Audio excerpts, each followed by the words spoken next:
আপনাদের সবাইকে স্বাগত জানাচ্ছি আজকের আলোচনায়। আজকের এই আলোচনাটি হচ্ছে মাস্টার্স এর ক্লাসের জন্য, যারা হচ্ছে জাতীয় বিশ্ববিদ্যালয়ের অধীনে কেমিস্ট্রিতে মাস্টার্স করছেন তাদের একটা পেপার নিয়ে আজকের আলোচনা।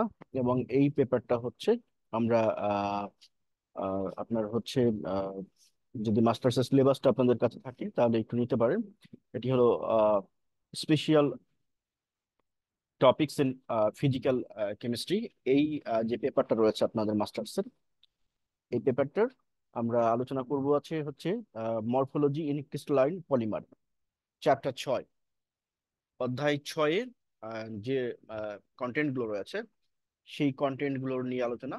এই অধ্যায় 6-এর যে গুরুত্বপূর্ণ কোশ্চিন যেগুলো পড়তে হবে, এবং হচ্ছে যে শর্ট কোশ্চিন গুলো আপনাদের পড়তে হবে, এবং এর এই সমস্ত কোশ্চিনের যাবতীয় যে নোট সেটা কিন্তু আপনাদের যার যার পেজে অনলাইনে আমাদের ওয়েবসাইটে আমরা অ্যাড করে দিয়েছি।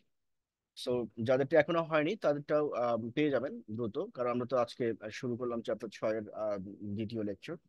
তো সেই ক্ষেত্রে দ্বিতীয় বা তৃতীয় লেকচার মনে হয়। তো যাই হোক, তো সেই দৃষ্টিকোণ থেকে আপনারা আপনাদের পেজে পেয়ে যাবেন, আর ভিডিওটা আপনাদের পেজে লিংক করে দেওয়া হবে। আমরা এখন যে কোশ্চিনটা পড়তে যাচ্ছি সেই কোশ্চিনটা সম্পর্কে আমরা একটু জানার চেষ্টা করি যে আমরা আসলে বেসিক্যালি কোন কোশ্চিনটা পড়তে যাচ্ছি। তো আমাদের যে আজকের আলোচনাটা হচ্ছে সিন ডায়োট্যাকটিক পলিমার কি এবং নাম ও কনফিগারেশন লিখো।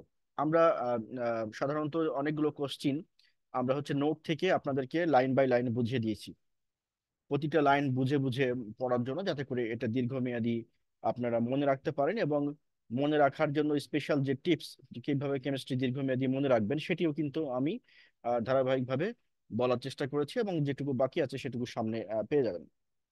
আচ্ছা, এখন হচ্ছে যে এই কোশ্চিনটা সিনডাওট্যাকটিক পলিমার কি এবং নাম ও কনফিগারেশন লিখো।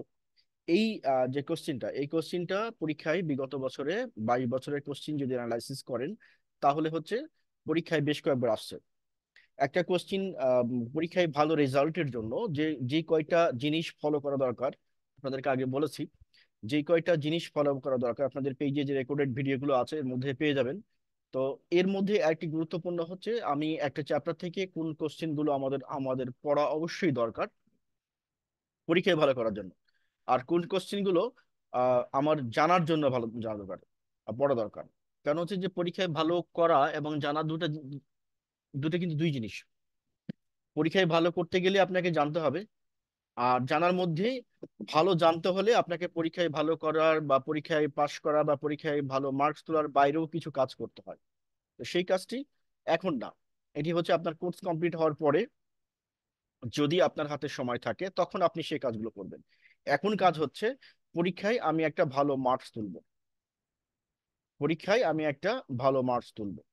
তো ভালো মার্কস তুলতে হলে আমার কোন কোন কোশ্চেন গুলো অবশ্যই পড়া উচিত, কোন কোন কোশ্চেন গুলো একটু কম গুরুত্ব দিয়ে পড়া উচিত, এই দুইটা কোশ্চেনের উত্তর আপনাকে জানতে হবে, যেটা আমরা আপনাদেরকে রেডি করে দিয়েছি। সুতরাং এই ক্ষেত্রে আপনাদের কোনো সময় নষ্ট হবে না। যা বলা হয়েছে আপনাদের পেজে যে ইনস্ট্রাকশন গুলো থাকতেছে, ভিডিওতে যে ইনস্ট্রাকশন গুলো দেওয়া হবে সেগুলোই ফলো করবেন। আচ্ছা, আমরা এই কোশ্চেনটাকে বোঝার জন্য আমাদের আর একটা জিনিস শিখে আসতে হবে। আমরা সেই জিনিসটা শিখে তারপরে আমরা এই কোশ্চেনে আসবো। দেখেন, প্রথম যে জিনিসটা মনে রাখতে হবে সেটি হচ্ছে যে ট্যাকটিসিটি। ট্যাকটিসিটিটা কি? ট্যাকটিসিটি মানে হলো যে এটি একটি গ্রিক ওয়ার্ড। কি বললাম? এটি হচ্ছে একটা গ্রিক ওয়ার্ড। এই গ্রিক ওয়ার্ডের মানে হচ্ছে টু অ্যারেঞ্জ ইন অর্ডার। এই ট্যাকটিসিটি এই শব্দটাকে আমরা যদি মানে বুঝতে চাই, এটিকে আমরা বুঝতে পারি, এটি হচ্ছে একটা কি ওয়ার্ড? গ্রিক ওয়ার্ড, এবং যার অর্থ হচ্ছে অ্যারেঞ্জমেন্ট। যার অর্থ হলো, আমরা একটু লিখে দেখাই, যার অর্থ হচ্ছে অ্যারেঞ্জমেন্ট। ARRANGEMENT, অ্যারেঞ্জমেন্ট মানে সজ্জা। Arrangement in order, ORDER। এর অর্থ হলো যে একটা নিয়মিত ধারাবাহিকতায় একের পর এক সাজানো, অর্থাৎ নিয়মতান্ত্রিক উপায়ে সজ্জিত। তাকে আমরা কি বলবো? Arrangement in order. নিয়মতান্ত্রিক উপায়ে সজ্জিত, তাকে আমরা কি বলবো? তাকে আমরা বলবো হচ্ছে অ্যারেঞ্জমেন্ট ইন অর্ডার। এটি হচ্ছে ইংলিশে। কিন্তু এটিকে যদি আমরা রসায়নের ভাষায় বলতে চাই, কেন রসায়নের ভাষায় বলতে হবে? কারণ আপনারা এখন মাস্টার্স স্টুডেন্ট, সো আপনাকে রসায়নের অ্যাঙ্গেলেই কথা বলতে হবে। আপনাকে কেউ বলবে না অ্যারেঞ্জমেন্ট ইন অর্ডার মানে কি। আপনাকে বলবে যে কোশ্চিন করবে যে ট্যাকটিসিটি মানে কি। আপনি কি ট্যাকটিসিটি সম্পর্কে জানেন? যে কোনো জায়গায় ভাইবা দিতে গেলে আপনাকে এই কোশ্চেনটা করতে পারে। যখন আপনি মাস্টার্স কমপ্লিট করে ভাইবা দিতে যাবেন তখন এই কোশ্চেনটা আসতে পারে। ট্যাকটিসিটিটা তাহলে হচ্ছে যে অ্যারেঞ্জমেন্ট ইন অর্ডার। এই অ্যারেঞ্জমেন্ট ইন অর্ডারটা কোথায় পাই আমরা? পাই হচ্ছে স্ট্রাকচারে। আমরা যখন কেমিক্যাল স্ট্রাকচার দেখব তখন আমরা এই অ্যারেঞ্জমেন্ট ইন অর্ডার বা ট্যাকটিসিটির বিষয়টা আমাদের সামনে আসবে।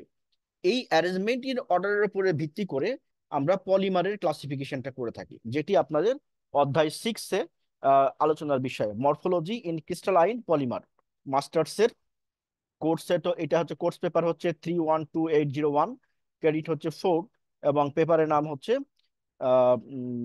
এই যে special topics in physical chemistry. তো এই পেপারটা বেসিক্যালি এখানে মাস্টার্সে যেগুলো আছে সেগুলো খুবই কমপ্লিকেটেড এবং হাই থট কনসেপ্ট আছে, এবং এগুলো আপনাকে বুঝে বুঝে ভালো করে পড়তে হবে। যদি না বুঝে শুধু কোশ্চিন মুখস্থ করে যান তাহলে এই সার্টিফিকেট দিয়ে কোথাও কোনো জব হবে না, এটা আগেই ধরে রাখেন। আচ্ছা, তাহলে আমরা এই ট্যাকটিসিটির বিষয়টা যেটি জানলাম সেটি হচ্ছে যে অ্যারেঞ্জমেন্ট ইন অর্ডার।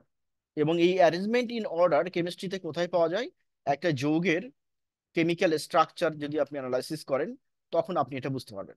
এই অর্ডারটা কিভাবে সজ্জিত হচ্ছে, দ্যাট ইজ ট্যাকটিসিটি, একটা মলিকুলের ট্যাকটিসিটি কি তার উপরে ডিপেন্ড করে পলিমারের শ্রেণী বিভাগ করা হয়। আপনারা এর আগে পলিমার পড়ে আসছেন, সে তার থেকে এই এই চ্যাপ্টারের মরফোলজিটা একটু ভিন্ন জিনিস।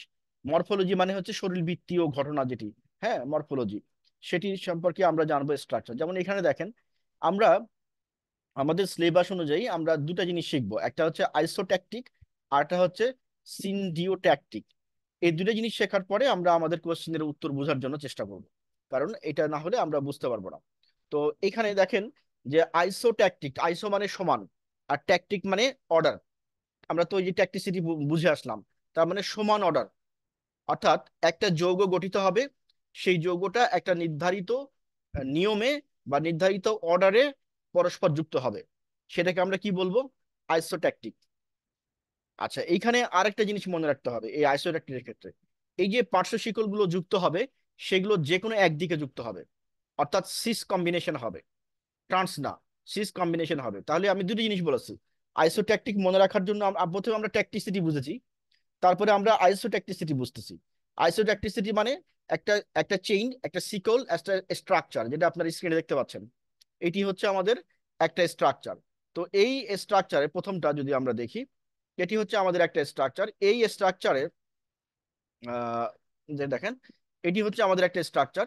তো এই স্ট্রাকচারে এই যে আপনার প্রথম যেটা আমরা দেখতেছি আইসোট্যাকটিক, এই স্ট্রাকচারে যদি আপনি নজর দেন তাহলে আপনি দেখবেন যে এইখানে আমার একটা কার্বন আছে, অনুরূপভাবে এইখানে একটা কার্বন আছে, অনুরূপভাবে এইখানে একটা কার্বন আছে, কিন্তু এই মাঝখানে কি আছে? একটা করে কার্বন ফাঁকা আছে, অর্থাৎ একটা নির্ধারিত অর্ডারে। আর একটা জিনিস লক্ষণীয়, সেটি হচ্ছে ক্লোরিন গুলো কার্বনের একই পাশে সংযুক্ত রয়েছে। তো এইরকম যখন অ্যারেঞ্জমেন্ট হবে তখন আমরা এটাকে কি বলবো? আমরা এটাকে বলবো আইসোট্যাকটিক অ্যারেঞ্জমেন্ট। এরকম অর্ডার হলে, অ্যারেঞ্জমেন্ট হলে, তাহলে কোশ্চিন হচ্ছে যে আমরা তো আইসোট্যাকটিক অ্যারেঞ্জমেন্ট বুঝলাম এখন, তাই না? তাহলে আমরা আমরা যদি আইসোট্যাকটিক অ্যারেঞ্জমেন্ট বুঝে থাকি তাহলে আমাদের এখন আরেকটা জিনিস দরকার। সেটি কি? সেটি হচ্ছে যে আমরা যে কোশ্চিনটা মানে বুঝার চেষ্টা করছিলাম, যে যে কোশ্চিনটা পড়ার চেষ্টা করছিলাম, সেই কোশ্চিনটা সম্পর্কে আমাদের জানতে হবে। জানার জন্য আমরা দুটো জিনিস শিখলাম, একটা হচ্ছে ট্যাকটিসিটি আর একটা হচ্ছে আইসোট্যাকটিসিটি। এর পরের যে জিনিসটা সেটি নিয়ে আমাদের এখনকার কথা, সেটি হচ্ছে সিনডিওট্যাকটিক, যেটা আমাদের কোশ্চিন। আমরা যদি কোশ্চিনটা আবার একটু দেখবো একটু পরেই, যে সিনডিওট্যাকটিকটা কি। সিনডিওট্যাকটিক মানে হচ্ছে একটা নির্ধারিত অর্ডারে সজ্জিত হবে আগের নিয়মে, কিন্তু এখানে অ্যারেঞ্জমেন্টটা দুই পাশে হবে, অর্থাৎ একটা উপরে একটা নিচে, একটা নির্ধারিত নিয়মে, তাকে আমরা বলবো সিনডিওট্যাকটিক। যেমন দেখেন এখানে ক্লোরিন আছে, এখানে একটা কার্বন ফাঁকা, এই ক্লোরিনটা আইসোট্যাকটিকে উপরে ছিল কিন্তু এটা নিচে চলে আসছে, তার মানে ট্রান্স কম্বিনেশন হবে। তাহলে দুটো জিনিসকে মনে রাখার জন্য সহজ বুদ্ধি কি, আইসোট্যাকটিকটা হচ্ছে একই অর্ডারে থাকবে, একই পাশে থাকবে। কেন?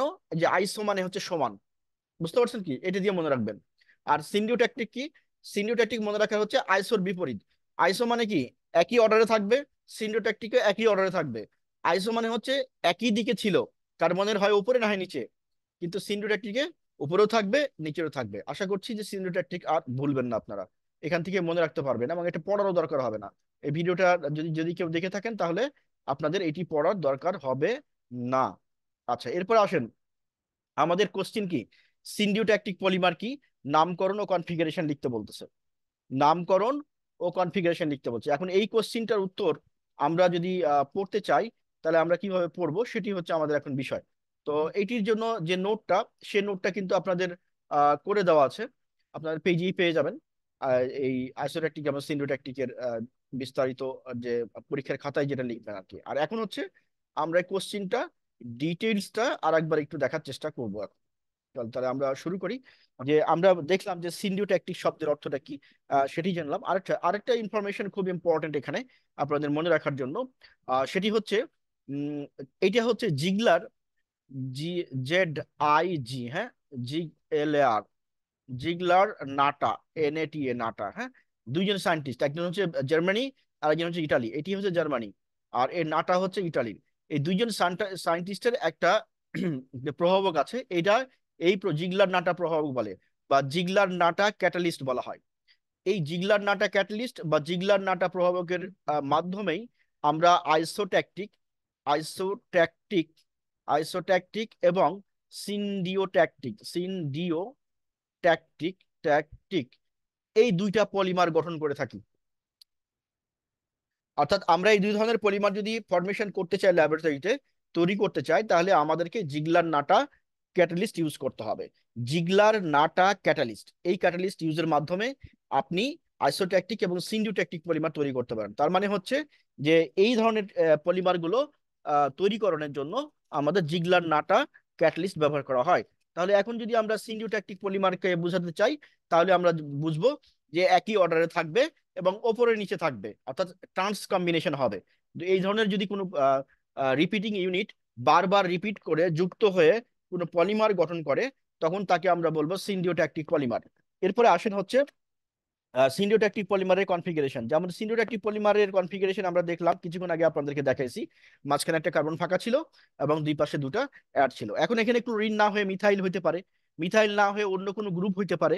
যেমন আমরা যদি ওই আমাদের ইটাতে আবার যাই, তাহলে আমরা দেখতে পাবো, যেমন ধরেন আমাদের এই যে স্ট্রাকচারটা দেখেন, এই স্ট্রাকচারে যদি আমরা যাই, তাহলে আমরা আবার দেখতে পাবো যেখানে দেখতে পাচ্ছেন, এখানে আমরা দেখতে পাচ্ছি যে আমাদের এখানে ক্লোরিন দিয়ে আমরা দেখেছি, কিন্তু এটা ক্লোরিনের পরিবর্তে অন্য যে কোনো ফাংশনাল গ্রুপ হতে পারে। ঠিক আছে, তাহলে এই উদাহরণটা আপনারা দিবেন যে সিন্ডিওট্যাকটিকের ক্ষেত্রে এটা দিবেন। এবং সিন্ডিওট্যাকটিক পলিমারের ক্ষেত্রে প্রোপিলিন ব্যবহার করা হয়, যেমন সিন্ডিওট্যাকটিক প্রোপিন একটি সিন্ডিওট্যাকটিক পলিমার। পলিপ্রোপিন, হ্যাঁ, পলিপ্রোপিনটা হচ্ছে একটা সিন্ডিও ট্র্যাকটিক পলিমার। এখানে এই যে যে স্ট্রাকচারটা আপনি দেখতেছেন, এইখানে যদি শুধু মিথেন দিয়ে দেন, তাহলে কিন্তু এটা পলিপ্রোপিন হয়ে যাবে আর কি। এটা আপনাদের বইগুলোতে আছে, মেন বইগুলোতে দেখতে পারেন, ওখান থেকেও পড়ে নেওয়া যেতে পারে। আশা করছি বুঝতে পেরেছেন। এর পরের কোশ্চিন নিয়ে আমরা নিশ্চয়ই আবার আসবো। ততক্ষণ এই ভিডিওটা দেখে আপনারা নিজেরা এই নোটগুলো একবার রিডিং করে নেবেন। আর এটা আসলে পড়ার কিছু নাই, জাস্ট বুঝে নিয়ে নিজে একটু প্র্যাকটিস করে নিতে হবে, আপনি লিখতে পারেন কিনা।